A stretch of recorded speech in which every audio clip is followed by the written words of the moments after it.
Story time, doing what non-anxious you would do. So there's a lot going on in my life right now.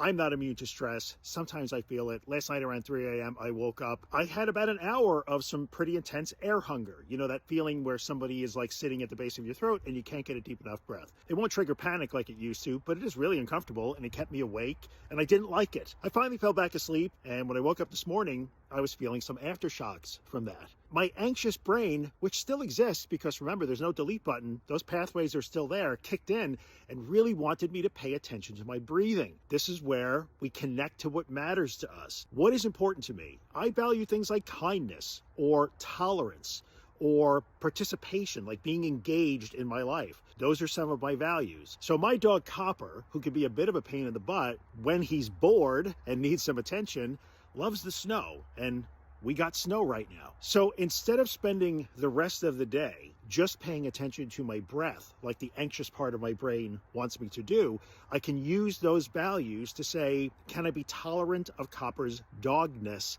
and the fact that he just wants to do dog stuff and he just wants attention because dogs are social animals. So I came out with him and we've been playing in the snow a few times today, and wouldn't you know it, it's early afternoon and I haven't even given my breath a second thought. So if we can connect to the things that we value, we have a much better chance of knowing what non-anxious us would do when we need to make those decisions and move forward away from fear and toward the life we want. Now, I'm not going to pretend that I had a huge panic attack because I didn't, but this is a good example that I could share from my own experience that also speaks to the topic at hand in episode 311 of The Anxious Truth, which is about connecting to your values to learn what non-anxious you would do and help you make those choices in a more productive way. Check it out. You'll find it on your favorite podcast episode or on my website, theanxioustruth.com, or on YouTube. I hope you find it helpful. And if you have questions about this, you know what to do.